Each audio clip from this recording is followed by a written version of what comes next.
Yo, Joe. Talking comics, here's your host. It's A Real American Brian. G.I. Joe, A Real American Hero, issue number 19.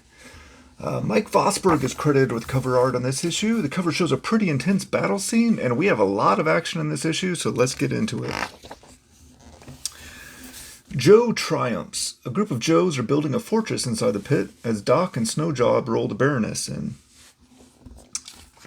Scarface tells the Joes that he has been infected with the plague toxin, then reveals that he has the antidote he stole from Dr. Venom. Hawk and General Flagg conclude that Cobra knows once the plague becomes infectious, they will have to quarantine, and then Cobra will be able to find the pit. Hawk's plan is to let Cobra think that the fortress above ground is the G.I. Joe headquarters, keeping the pit underneath it a hidden secret. Destro has noticed the quarantine zone and tells Cobra Commander they have found the Joes. Cobra Commander orders an immediate full-scale assault. He doesn't want to let the Joes have time to get information from Blood or the Baroness. Destro catches the Commander's slip-up and calls him out. Cobra Commander backtracks. No, of course, she's dead, but wouldn't it be horrible if the Joes had her? Kwinn and Snake Eyes have finally found Dr. Venom. Just as Kwinn is about to lay a beatdown on Dr. Venom, Cobra helicopters fly over. The Joes clear out the motor pool troops so that they aren't caught in the middle of the battle that is about to happen.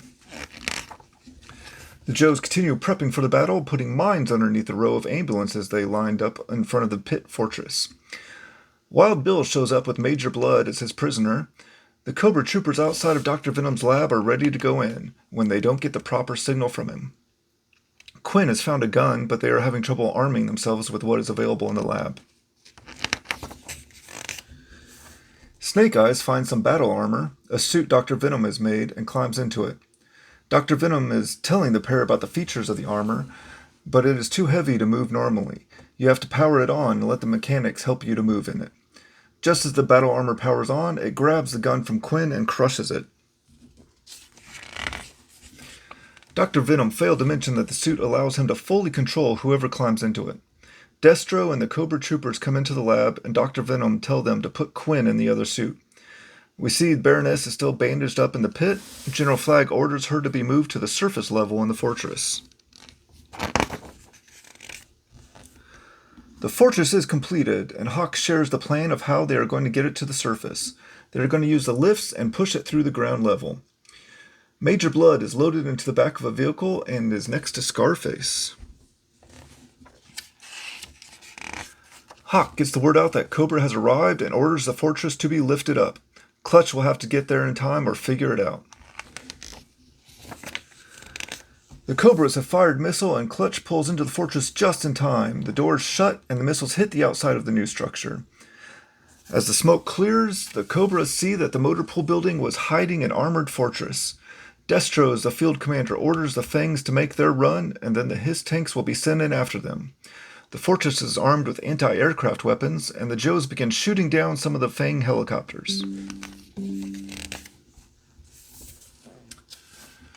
The Cobra infantry is set in, but as they approach the ring of ambulances, they hit a mine. Destro reports they have taken out our air support and decimated our infantry. Send in the tanks. Inside the fort, we see the pack rats getting ready to be sent out. Of course, pack rats is another clumsy acronym. Programmed Assault Computer Rapid All-Terrain. We see Doc with Baroness and Scarface, and Major Blood have been brought to the room with him as well. The pack rats leave the fortress and begin attacking the Hiss tanks. The Cobras see that the pack rats are wrecking the Hiss tanks. They ask Dr. Venom if he has any ideas. He tells them he does. Send in his snake battle armor to attack the pack rats. We see Snake Eyes and Kwinn are still trapped in the suits. Cobra Commander is worried about the strong will of Kwinn and Snake Eyes taking over the battle suits, but Dr. Venom assures him that is impossible, also letting him know there is a safety built into the suits. They can't fire at anything painted Cobra blue. Hawk recognizes a familiar walk from one of the battle suits. Come on, Hawk, that's a bit too much for me. Dr. Venom begins telling Snake Eyes that he knows his mind is strong enough to overcome this suit, just as he did the brainwave scanner. But it doesn't matter, he is safe in a Cobra blue tank. Kwinn calls out to him, "The suits can shoot each other. Shoot the restraining locks off my suit." If only the suits were Cobra Blue. Kwinn is free and grabs one of the pack rats as he charges Dr. Venom. Kwinn has Venom now, and a second wave of his tanks are ready to join the battle.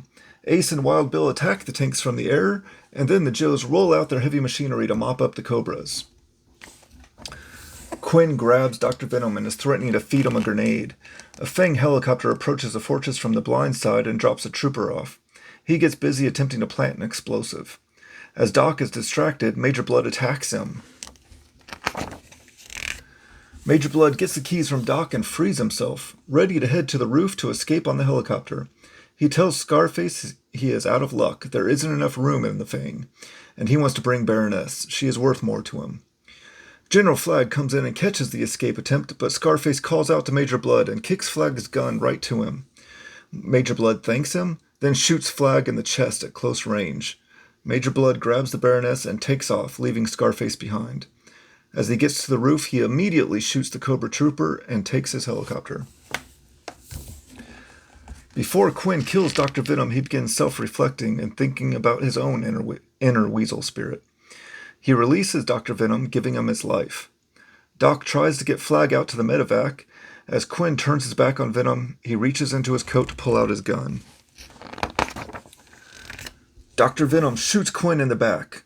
Kwinn turns and tells Venom he will not harm him while he lives, and he falls. The Joes see something in his hand. It is the grenade, and it rolls to Venom's feet.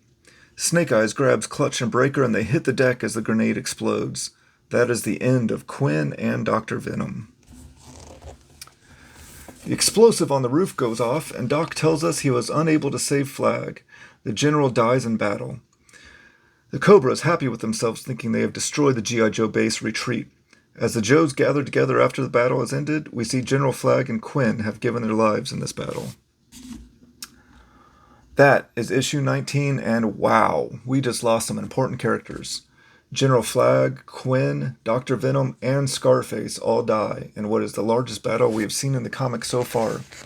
My favorite panel from this issue is this one.